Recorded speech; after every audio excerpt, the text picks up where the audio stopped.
Good evening, Year 10. This video is to prepare you for your maths exam tomorrow morning. A little bit of last minute revision and tips. The video is for any students doing higher. So if you do foundation, please make sure that you switch over to watch the other video, as the information in that video will be more applicable to your exam that you'll see in the morning. So I wanted to talk a little bit about what's going to be in the exam. Basically, any topics that you have covered could come up. This list on the screen right now, which you have received previously, is just a list of all the topics we've covered since you started Year 10. But please remember, you could also be tested on content from prior to Year 10, so anything from Year 7 onwards.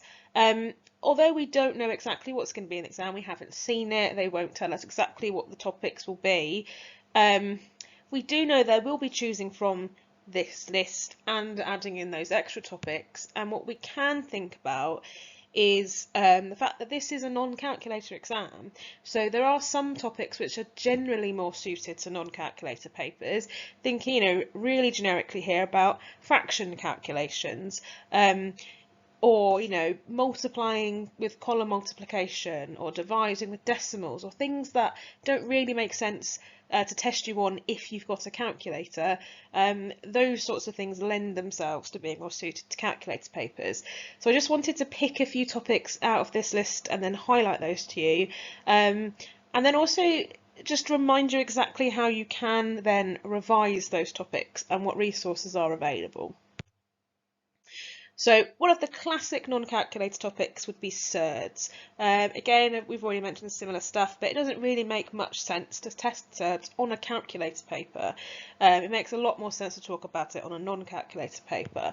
So what could come up within the broad topic that is surds itself? We've got simplifying. That theme runs through any sort of surds question that you could be given. It could be through adding or subtracting with surds, multiplying or dividing, expanding brackets, and rationalising the denominator of a fraction. This is just an example of a typical surds exam question here, where they're saying to show that that fraction can be written in this specific form here, and to do that you would be rationalising the denominator. It would involve, in that case, expanding brackets, so multiplying, and then also simplifying surds and adding and subtracting any like terms at the end. So lots of different ways they could ask you surds questions. It's definitely something I would recommend. If you're going to do a little bit of last minute revision tonight, you have a look at just going over those surds type questions, okay? Another classic non-calculator question, or could come up on a calculator paper but lends itself more to non-calculator, would be recurring decimals. And what I mean by that is writing a recurring decimal as a fraction in its simplest form. And quite often they'll phrase this as prove algebraically, because they want you to go through that full proof where you set your recurring decimal equal to x and then you rearrange it and you get yourself a fraction. And then if it's a slightly harder question that's worth more marks, they could be asking you to calculate with recurring decimals. So you make them both fractions and then you do your fraction calculations. So again, just a little example there of a recurring decimal question. The type of question that I'm talking about, so I'm aware sometimes it's very easy, I'll talk about topics, but when you can see an example it's a bit more clear about what I'm talking about. Proportion, so as long as the numbers are nice, proportion is quite a common high frequency non-calculator topic, and it could be anything as simple as just direct proportion, where it might be like a recipes question or a best buy, or an inverse proportion question, so something like taps filling up a swimming pool, and there might be 5 taps filling up a swimming pool in a certain number of minutes or hours. What would happen if there were 10 taps, or how many taps would be needed to fill up the pool in half the amount of time? That sort of inverse relationship. And then you've got your sort of formal proportion equations with your proportionality symbol, your constant proportionality k, and that could be again also for direct and inverse. So again, a little sort of typical exam style question on the screen now to remind you what I'm talking about here with inverse and direct proportion equations. Okay, so it might say find a formula for y in terms of x in this case. There are also some typical non-calculator topics, not from that list, so not year 10 specific, that may well come up. So things like evaluating indices, negative indices, fractional indices, remembering what those rules are. What do you do when your index number is negative or when it's a fraction? Estimation. So again, estimation is a skill that they would like to test on a non-calculator paper as opposed to a calculator one. So you'd be rounding your values before doing your calculations. It's really easy sometimes for students to overlook that it's an estimation question. So when you're reading the question, carefully look out for that. If the numbers seem really quite difficult for a non-calculator paper, just go back and check, did they want you to estimate? In which case, you'll be rounding those figures instead. And it's really common that this could be like a compound measures question, so maybe speed, distance, time. They might give you a distance that's really specific to decimal places, and a speed that's similar, and then ask you to calculate time. And if it's an estimate, then you'd be able to round those values to make it easier for yourself.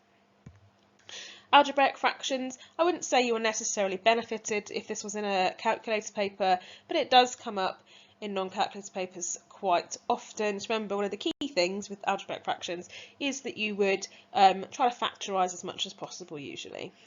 And then angles, just a common topic overall across any paper, calculator or non-calculator. Angles in polygons, angles in parallel lines. So what should you do this evening then if you're going to spend some time doing some last minute bits of revision? Well, I would like you to remember that anything I've mentioned this evening is not a guarantee that it's going to come up tomorrow. There could well be things that come up that I haven't mentioned, but these are just if I was to make a best guess about what's to be in that paper tomorrow morning. I would suggest then that what you would do is revise specific topics, choosing from some of the topics that I have mentioned. Okay, and how should you do that? Well, you've obviously got Sparks. Okay, I'm not going to go over how to use Sparks because you're very familiar with it. If you go onto Sparks and then go to the independent learning part, pause this video here, make a note of the clips you want to do because you've realised that those are the topics you should be revising. You can look those up on independent learning and you can answer those questions. You've also got exam queue. Okay, so if you just go on Google and type in exam queue, it will probably be the first result, and it takes you to a website, and at the top this is what you have. This is a really great website where they've compiled some past GCSE questions from edXL, which is the exam board that we use. Make sure that this drop down box on the left is set on higher. I do think that's the default when you go onto the website, but it's always worth checking. Select paper 1, that just means it's going to show you non-calculator topics, and then you can go to this topic drop down box. You can just scroll down to find the topic you're looking for, or you can type into that box. Okay, you'll see then an array of questions that come up on the screen. You can click on the question and it would look something like this. This is a past GCSE question. You can answer that question and then click on the little tab that says mark scheme. It will show you the mark scheme. You can see if you got it right, did you get the method marks, and all that sort of stuff. Another great website to use is Maths Genie. So again, just Google it, it will come up. The home page looks like this, and if you click on the GCSE revision tab there, it will take you to a page of where it just lists all of the topics. Okay, you can also click, if you don't want to click on the top, the button that's in the middle of the screen that says GCSE revision as well. The list you'll find is they'll split it into something they call like grade 1, grade 2. Remember, there's not really a specific grade like sort of assigned or attached to a topic, but you will find that some of those topics are harder than others. But if you search through that list, you will find the topic that you're looking to revise. And again, Core Bit Maths. If you Google Core Bit Maths, go on, click on the first link probably when you type it into Google. This is what the homepage looks like. Click on the videos and worksheet tab, and this is just a big alphabetized list of topics. So I scrolled down to SERDS, and then you can click on the practice questions there. You'll find that it opens up basically like an exam style booklet. All of the questions are on SERDS. And then at various points down that page, you'll see this sort of button that you can click here for answers. And if you click on that, it will take you to a page which looks almost exactly the same, but instead of the links to the questions, it will be links to the answers. So tomorrow morning then, you're going to come in, you're going to do your line up like normal and go to tutor, and you will have a revision grid to complete in tutor time. I've just snipped it onto the screen. This is what it looks like. Okay, so you'll spend tutor going through that, working through that, trying to answer any of the questions that you can. The answers will be on the back of this, and they're actually work solutions. So I have gone through and tried to show as much working as I could fit into the box. So that when you're in tutor time, obviously you can have a look at how to answer the question if you were unable to do it by yourself. Obviously your tutor groups are mixed and you're not in your math sets, so there will be a foundation revision grid in tutor time, so just make sure that you do have the higher revision grid in front of you. Okay, that's it then for this video. Good luck with the rest of your revision this evening, and good luck for your test in the morning.